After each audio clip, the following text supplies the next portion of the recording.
mengucapkan terima kasih atas kehadiran Bapak dan Ibu dalam acara Community Gathering yang diselenggarakan oleh Bank Sinarmas, KPJ Damansara II Hospital, dan Dr. Dotma.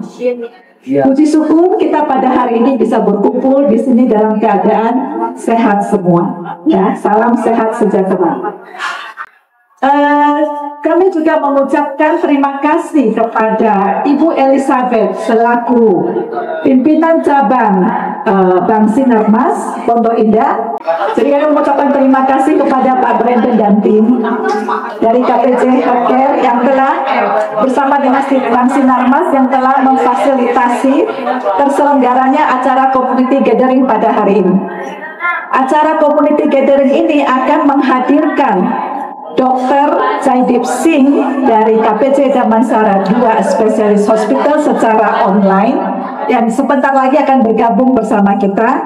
Topiknya menarik sekali mengenai pengobatan dan teknologi terkini dengan endoscopic kapsul. Ya, apa itu endoscopic kapsul? Kita akan mendengarkan sendiri dengan Dr. Jaidip Singh. Sebelum kita mulai acara ini, kami minta dengan hormat Ibu Elizabeth dan Pak Brandon yang akan memberikan kata sambutan. Jadi mohon kita dengarkan bersama, setelah itu kita akan bergabung dengan Dr. Jaidip. Silakan Ibu Elisa, kami persilakan. Ya, selamat siang Bapak-bapak, Ibu-ibu, nasabah Bank Sinarmas yang setia, yang tentunya sangat saya kasihi. Ya, Bapak-bapak, Ibu-ibu, saya mengucapkan banyak terima kasih atas kehadirannya, atas supportnya yang luar biasa, ya, atas Bank Sinarmas, terutama dari area Pondok Indah, ya. Bapak Ibu semua sudah menyempatkan waktunya di antara kesibukan Bapak-bapak Ibu-ibu sekalian. Ya. Di acara event yang spesial pada siang hari ini, ya, dari Bank Sinarmas mempersembahkan sebuah acara, tentunya kerjasama dengan tim KPJ, dengan Bu Christine, Pak Brandon dan tim, ya, yang sudah hadir di sini. Kita berkolaborasi, tentunya berharap dapat memberikan yang terbaik buat Bapak-bapak Ibu-ibu sekalian. Apalagi kesehatan Bapak-bapak Ibu sekalian tentu tahu sangat penting, betul ya? Kesehatan itu nomor satu. Orang boleh banyak duit, tapi kalau nggak sehat percuma, betul ya? Ya, jadi kesehatan itu sangat penting. Jadi Bank Sinarmas berusaha untuk memberikan yang terbaik, ya, untuk bekerja sama dengan KPJ ini untuk memberikan suatu apa ya, pengetahuan teknologi baru, ya, terutama untuk mensupport kesehatan dari Bapak-bapak Ibu-ibu nasabah setia Bank Sinarmas, gitu ya. Mungkin untuk yang kedepannya kita juga masih akan bekerja sama nih dengan Bu Christine, ya. Kami akan mendatangkan dokter-dokter langsung, betul ya. Nanti kedepannya tuh kalau sekarang kan online nih, Bapak-bapak Ibu-ibu, mungkin ke depan kita akan berusaha untuk memberikan yang real, yang real life, ya, real life, ya. Jadi kita datangkan dokternya, ya, boleh nanti request Bapak-bapak Ibu-ibu, wah mau dokter apa, nanti ada semua ya Bu Christine, ya. Tersedia lengkap, ya. Ya, semua ini tentunya untuk memberikan yang terbaik untuk Bapak-bapak Ibu sekalian. Semoga acara hari ini bisa berguna, bermanfaat buat Bapak-bapak Ibu sekalian, ya, nasabah Bank Sinarmas. Itu aja mungkin Bu Christine, terima kasih semuanya, selamat siang. Tepuk tangan buat Bu Elizabeth yang cantik ini. Terima kasih Bu Elizabeth atas dukungannya. Ini adalah kedua kalinya kami bekerja sama dengan Bank Sinarmas. Tahun lalu sudah offline, kami mendatangkan dokter yang hadir di Indonesia. Sekarang kita online. Oke, untuk kedua kalinya Pak Brandon, kita tepuk tangan untuk menyambut Pak Brandon dan tim dari KPJ Healthcare Kuala Lumpur. Bos-bosnya KPJ ini akan datang memberikan presentasi. Silakan Pak Brandon. Selamat siang semua. Selamat siang.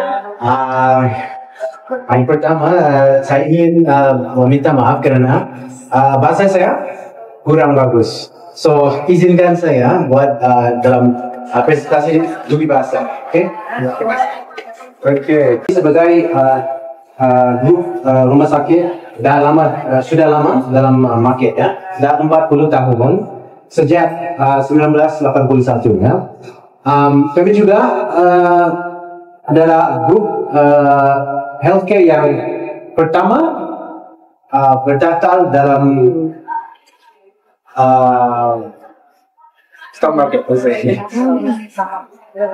dalam bursa saham. Sehingga hari ini kami sudah ada 30 hospital di Malaysia. So, kenapa KPJ? Why KPJ? Kami ada 30 hospital di seluruh Malaysia. Kalau pasien dia outpatient sudah ada 3 juta. And then total inpatient 380 ribu. Ya. Okay, kami juga ada 1,700 consultants yang begitu consultants ya. Okay. So inilah semua hospital di Malaysia. Kita ada 30 hospital di seluruh negara. Kalau di Johor ada, Selangor ada, Penang pun ada, Sabah Sarawak semua. Kita ada 30 rumah sakit, 11-nya adalah health tourism hospital. Maksudnya dia ada pelayanan khusus untuk pasien-pasien internasional termasuk yang dari masyarakat Indonesia ya. Karena di situ ada timnya yang memang akan memberikan pelayanan yang terbaik untuk mana-mana pasien-pasien internasional kami. Kita ada di Johor, ada di Kuala Lumpur, ada di Penang, kita ada juga di Sabah dan sama Sarawak ya. 30 rumah sakit. Kita rumah sakit yang paling besar di Malaysia. Okey, seterusnya. Okey, kita juga ada ini sekadar untuk menunjukkan kita ada standar internasional ya. Ada rumah sakit kita yang JCI accreditation. Sama kita juga ada rumah sakit yang ada kolaborasi sama Mayo Care Clinic. Mayo Clinic Care Network di Amerika Syarikat. Iaitu kita mempersembahkan hari ini dari Damansara Specialist Hospital 2. Dia iaitu salah satu rumah sakit yang dari Mayo Clinic Care Network ini. Seterusnya. Okey. Kalau KPJ ini kita ada rumah sakit, kita ada 30 rumah sakit, kita juga ada research center sama dengan universitas. Kita adalah yang pertama yang ada the only one yang ada university sendiri. Kalau yang ketiga-tiga ini rumah sakit, healthcare, university sama researchnya untuk memberikan pelayanan yang terbaik untuk semua pasien-pasien kami. Seterusnya. Okey, kalau ditanyakan apakah itu keunggulan-keunggulan di rumah sakit KPJ ya, ada beberapa. Kita ada jantung, sama kita ada neuro dan saraf. Kita ada juga kanker tulang sama robotics ataupun minimally invasive ya. Kalau yang hari ini kita bawakan Damansara Specialist Hospital 2 yang keunggulannya adalah minimally invasive sama dengan heart and lung. Seterusnya. Okey. Kalau yang ini setiap rumah sakit itu seperti yang saya sharekan tadi ya, kita ada International Patient Center di mana bisa mendapatkan second medical opinion kalau mau buat booking appointment sama dokter spesialisnya, ataupun bisa diatur juga penjemputannya dari bandara sama dari hotel ke rumah sakit ya. Ini beberapa servis-servis atau pelayanan yang kita ada khusus untuk pasien-pasien internasional kami. Setiap rumah sakit yang fokusnya health tourism itu ada IPC-nya. Tetapi kalau yang kita ada acara ini ya sama Ibu Christina.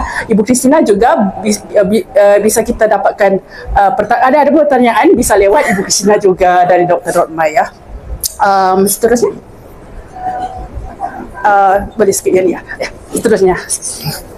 Okey. Ini adalah slide yang terakhir. Kita juga ada akaun social media kita ya yang bisa kita follow kalau mau informasi lagi tentang KPJ, karena rumah sakit KPJ ini sudah lama di Malaysia, cuma kita lagi mau promo seperti acara-acara seperti ini untuk memberikan informasi tentang KPJ supaya bapak-bapak ibu lebih tahu tentang KPJ. Okey, itu saja dari saya. Terima kasih Bu Hamisa. Tepuk tangan buat tim KPJ ini, bos-bosnya KPJ. Jadi permintaan dari Bang Sinarmas adalah kalau ada dokter-dokter yang lain, jadi kita bisa mengadakan pertemuan offline. Oh, bisa. Ya, tadi kan Bu Elizabeth mengatakan itu. Jadi Untuk acara berikutnya kita berharap dokternya yang akan ke Jakarta. Ya, oke, makasih ya Bu, makasih ya Pak. Acara selanjutnya kita akan masuk sesi online dengan Dr. Jaidip Singh, spesialis gastrologi dan hepatologi, dengan pengalaman lebih dari 1 dekade dalam menangani kasus gangguan pencernaan.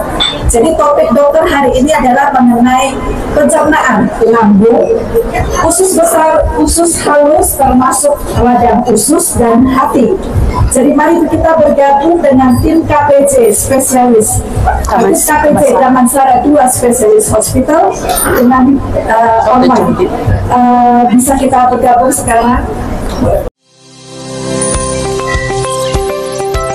At DSH2, we are committed to medical excellence and innovation. Today, we take diagnostics to a whole new level.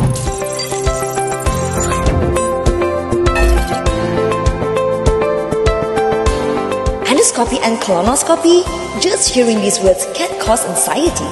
The fear of the unknown, it's understandable. But what if there was a gentler, more patient-friendly alternative?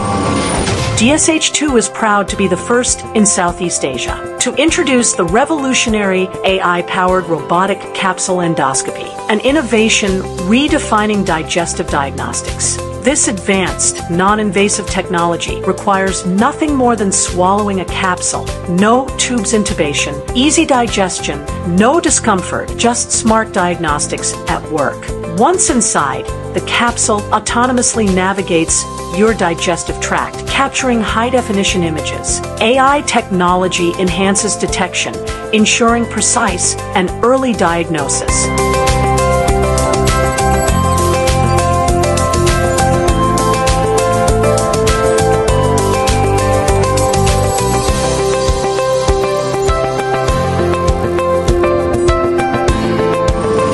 Artificial intelligence in healthcare, especially in our capsule endoscopy that we use at our hospital, brings a lot of benefits to our patients. How does it do so? It enhances the diagnostics, it helps us see better and tells us more accurately what we have going on in our GI tract. In terms of comfort and convenience for the patient, this procedure is done without sedation. You know, the traditional endoscopy, you need sedations. You have to set an IV line, a granula, and this can be quite tedious for the patient.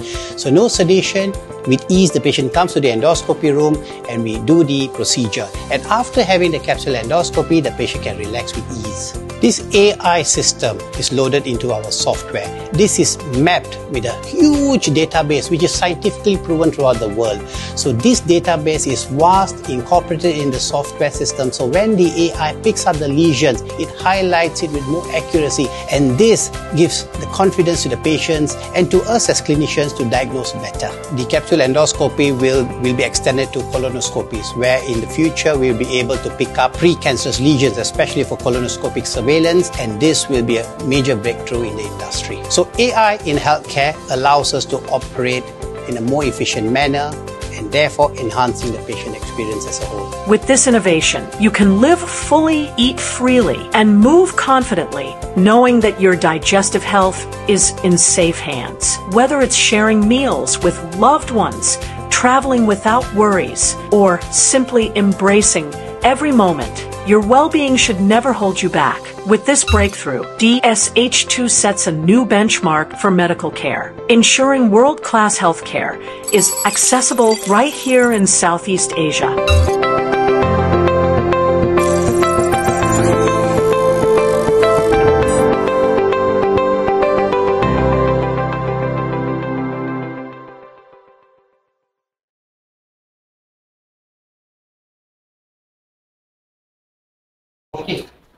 Good afternoon, selamat tengah hari pada semua.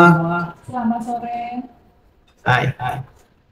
Okey, tadi video yang kita tunjukkan ialah salah satu kaedah endoskopi terbaru di Damansara Hospital 2. So, prosedur tersebut adalah kapsul endoskopi. Kapsul endoskopi sudah ada di dalam perkhidmatan for many years. Lebih 15 tahun. The first capsule endoscopies bertujuan untuk melihat usus kecil sahaja. Ya, dia merupakan satu pil yang kecil, 1 cm lebih, yang ditelan dan untuk melihat khususnya usus kecil. So yang terbaru sekarang ialah yang alat yang kami ada tadi, robotic capsule endoscopy. Fungsi dia adalah untuk melihat bahagian perut dengan usus kecil kedua-dua sekali dengan bantuan alat robotik magnet seperti yang dilihat tadi. So kelebihan endoskopi jenis ini, yang pertama, tidak memerlukan apa-apa sedation, ubat untuk tidur. So pesakit datang ke daycare center atau sebagai pesakit luar dan akan menelan satu pil kecil yang dihubungi oleh satu kamera, ya, dan alat ini akan merakam perjalanan perut dengan usus kecil, di mana pihak kami akan rekodkan dalam melalui Bluetooth device di dalam sistem komputer kami, dan diagnosis akan dibantu oleh AI, artificial intelligence. So ini satu kelebihan ya dalam endoskopi diagnosis sekarang dengan penggunaan AI. So software ini adalah software yang terbaru, yang canggih, yang menolong kami detect lesion atau penyakit yang tidak boleh kami lihat oleh mata. So it's AI guided. Ini kelebihan penggunaan sistem endoskopi AI yang ada di sini. Dan alat ini adalah diperkenalkan di Damansara 2 sejak setahun lebih, dan hospital kami merupakan yang pertama untuk menggunakannya di luar China, di whole of Asia. And buat masa ini, this is the only unit yang ada buat masa ini. So endoskopi secara tradisional masih digunakan. Endoskopi untuk apa endoskopi untuk melihat saluran makanan esophagus dengan perut, kolonoskopi untuk usus, dan enteroskopi untuk usus kecil masih digunakan, tetapi ini adalah satu alternatif untuk pesakit yang tidak mahu melalui sedation atau tidak mahu melalui satu prosedur yang lebih invasif sebagai endoskopi.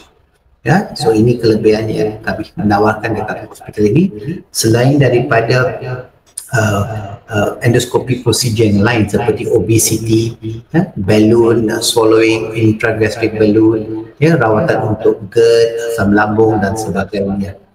ERCP, endoskopi ERCP untuk masalah berkaitan dengan batu karang, gallbladder stone atau CBD stones. So the hospital dekat sini, we have a complete range of endoscopy procedures, dan prosedur ini dilakukan sebagai daycare atau outpatient basis di sini. Di masa hadapan, especially hujung tahun ini, our hospital akan perkenalkan capsule endoskopi untuk melihat usus besar, colonoscope. So colonoscopi dengan kapsul tidak dilakukan lagi sebab pihak kami belum menerima clearance daripada Kementerian Kesihatan untuk ada Medical Device Authority untuk memerlukan kolonoskopi. Tapi colonocapsules sudah digunakan outside, in Europe and a few other countries. So hujung tahun ini we will extend to capsule endoscopy untuk kolon, untuk usus besar. So kelebihannya ialah untuk saringan, untuk screening untuk kolon cancer.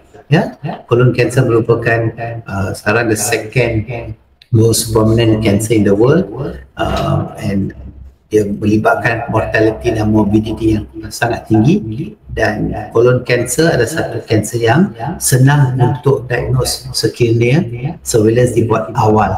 So colon capsule ini merupakan satu cara yang baik untuk colon cancer surveillance di masa hadapan. Also dengan bantuan AI, diagnosis akan menjadi lebih tepat dan canggih, dan dengan penurunan masa untuk buat diagnosis, sebab as doctors, as caregivers sometimes we can miss lesion dengan mata, dan dengan software tersebut and this latest technology yang kami ada dekat Damansara 2, we hope it will benefit all our patients. Okay, so is there any questions ke apa-apa? Okay, let me know. Thank you. Thank you Dr. Jaidip. Jadi sudah ya materi presentasinya ya dok. Oke, kita buka pertanyaan. Sekiranya ada yang mau tanyakan kepada Dr. Jaidip. Sebelum peserta bertanya, saya mau ada satu pertanyaan dok.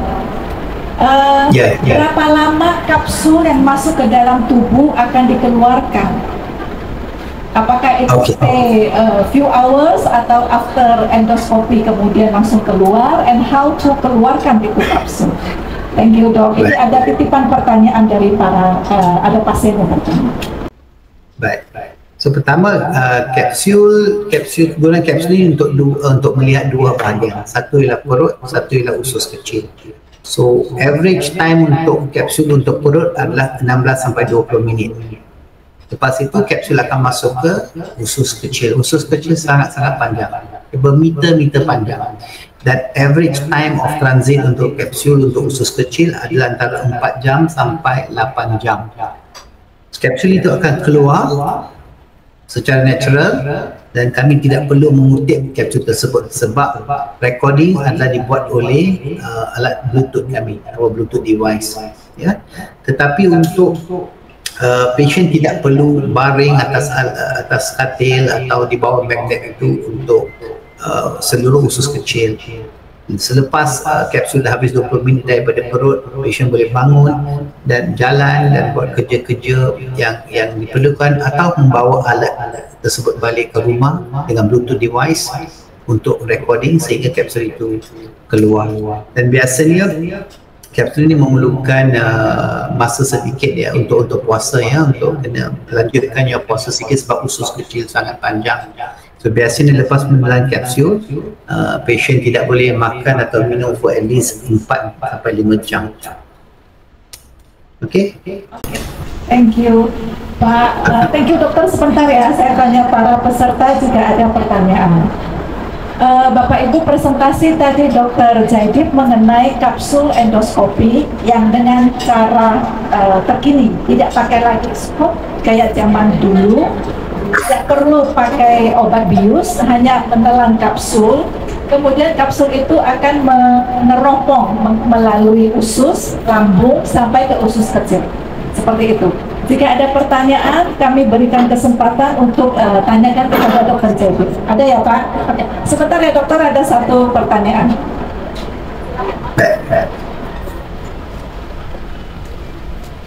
Doctor, I just like to reconfirm that there is no special preparation required before you take the capsule prior to patients to clean the tract first or something. Yes. You still have to clean the bowel. Patient still needs the bowel preparation medication like a colonoscopy. So usus tu kena bersih. So dia akan jalani pembersihan usus seperti biasa dengan bowel preparation sehari sebelum procedure. Jawab pertanyaannya ya Pak. Oke. Ada lagi yang mau bertanya? Dokter, pasti ada yang mau bertanya, berapa harganya endoskopi kapsul? Itu ada pertanyaan yang paling menarik buat semua orang. Silakan dok. I think Adenin or Tira, you can go to the costing in the hospital. So saya rasa tadi teman-teman saya dari KPJ sudah terangkan tentang KPJ itu besar, rumah grup yang paling besar di seluruh Malaysia. Tapi Damansara 2 ini Rumah Sakit Bintang 5. Dia Bintang 5 juga dirasmikan oleh King of Malaysia yang di Pertuan Agong ya, Sultan Malaysia. Ya, kita sudah 3 tahun beroperasi, tapi bukan saja kita konsep seperti kayak hotel, kita juga ada servis-servis pelayanan kesihatan yang lain, dan kita juga ada servis klinikal yang bagus. Sebagai contoh, minimal invasif bypass. Ya, kalau ibu-ibu, bapa-bapa biasa tahu kan tentang pembedahan bypass, biasanya harus belah di dada. Ya, pembedahan di dada untuk pembedahan bypass itu sekitar kurang lebih 10 hingga 15 cm panjang itu lukanya ya. Tapi di rumah sakit saya tidak lagi membedah tulang dada. Pembedahan dilakukan di samping tulang rusuk, ya, tulang rusuk. Hanya sekitar 4 hingga 6 cm sahaja. Jadi pembedahan bypass itu lukanya lebih kecil. Jadi waktu tinggal di rumah sakit juga lebih singkat, ya, lebih singkat. Dan kita adalah satu-satunya rumah sakit di seluruh Malaysia yang melakukan prosedur bypass secara minimal invasif. Ya. Itu yang pertamalah. Yang keduanya kita juga ada pembedahan TKR, penggantian sendi lutut, menggunakan robotik dan juga konvensional. Ya, itu dilakukan oleh Dr. Tan. Kita juga nanti akan diterangkan oleh Dr. Jaidib ada robotik scope untuk endoskopi, ya. Nanti Dr. Jaidib akan terangkan dengan lebih lanjut. Tapi selain daripada itu semua, untuk pelayanan kesihatannya kita juga menyediakan bukan satu penjemputan tapi 3. 3 penjemputan, ya, daripada bandara sampai ke hotel, ya, kemudian dari hotel ke rumah sakit, kemudian saat pulang dari hotel ke bandara. Ini semua gratis yang kita sediakan dari rumah sakit. Kita juga ada menyediakan sekiranya kalau macam ibu-ibu bapa-bapa mau mencari hotel atau menginap di sekitar rumah sakit Damansara, ada juga disediakan di sekitar ini yang lebih dekat, ya. So kalau mau lebih lanjut tentang rumah sakit, sila kontak ejen saya iaitu Ibu Christina yang membantu kami di Jakarta, ya. Saya rasa itu saja dari Rumah Sakit Damansara 2. Oke, thank you Pak Adenin. Teknologi terkini untuk endoskopi. Alat ini saya rasa baru ada di Malaysia. Jadi di endoskopi pakai iya, dulu kan kita pakai selang, ya. Itu kita sebut cara konvensional, pakai kapsul. Itu pakai acara bius segala, ya. Iya. Untuk bius. Nah, yang baru ini tidak perlu bius lagi. Simpel sekali, dan kapsul ini bisa meneropong sampai ke usus kecil, usus halusnya, ya. Jadi lebih dimensinya lebih luas dan melihatnya lebih dalam. Sakit cuma minum itu seperti minum pil aja, ya. Ya, agak minum pil. Jadi ya. Jadi kalau tertarik Bu, bisa nanti ketemu Dr. Jaidib untuk endoskopi kapsulnya. Sebentar saya akan tayangkan video yang tadi, ya Bu. Jadi kita bisa lebih jelas untuk semua medikal kesehatan membuat pasien semakin nyaman. Tidak seperti dulu lagi. Robotik sangat membantu dokter maupun pasien secara akurasi, presisi, dan diagnosanya menjadi lebih baik daripada dulu. Ini kecanggihan teknologi masa kini sekarang. Ya. Oke, selanjutnya saya akan Bapak Ibu belum mengenal saya kan, ya. Perkenalkan, saya ini Christina Kencana. Saya selaku medical facilitator atau perwakilan atau disebut agent dari Rumah Sakit KPJ Group di Malaysia. Jadi saya membantu Bapak Ibu pasien-pasien Indonesia yang ingin berobat ke Malaysia dengan lebih mudah. Artinya sebelum berangkat ke sana, kami, saya dan Bapak atau Ibu yang ingin berangkat sudah mulai mengatur diagnosa sakit keluhannya apa. Saya akan kirimkan WA kepada dokter mengenai semua data Ibu. Terutama yang paling penting adalah diagnostik harus ada dulu.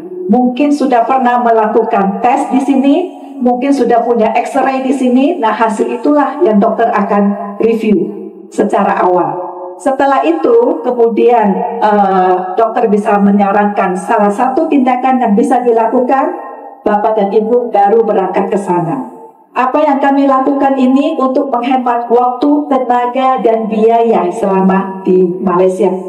Jadi kita bisa lakukan sebagian hal persiapan dari sini, Jakarta, sebelum berangkat ke sana. Jadi kami akan merujuk dengan dokter yang tepat, konsultasi dengan sesuai dengan keluhan sakit Ibu, dan estimasi biaya yang transparan. Apa yang kami lakukan di sini semuanya bebas biaya. Jadi Bapak dan Ibu hanya membayar sesuai billing di rumah sakit. Ya, itu kalau memang yang bisa kami bantu memudahkan berobat di sana. Dan untuk selanjutnya saya bisa dihubungi atau bisa mengikuti akun-akun kami di YouTube ataupun di media sosial lainnya, dan WhatsApp saya di 0817 123 452. Oke, demikian apa yang kami sampaikan pada hari ini, semoga bermanfaat.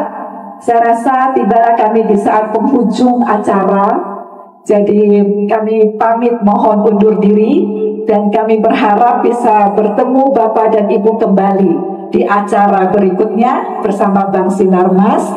Dan sebelum acara berakhir, kami akan menyediakan dessert yang akan dikeluarkan dari restoran. Jangan pulang dulu, kita akan menyantap dessert bersama dan foto bersama dengan KPJ Group bersama Bapak Ibu sebagai kenang-kenangan. Dan kita jumpa lagi di lain kesempatan. Jika ada hal-hal yang kurang menyenangkan, kami mohon maaf, dan semoga Bapak dan Ibu selalu dalam keadaan sehat dan penuh berkah. Terima kasih dan sampai jumpa.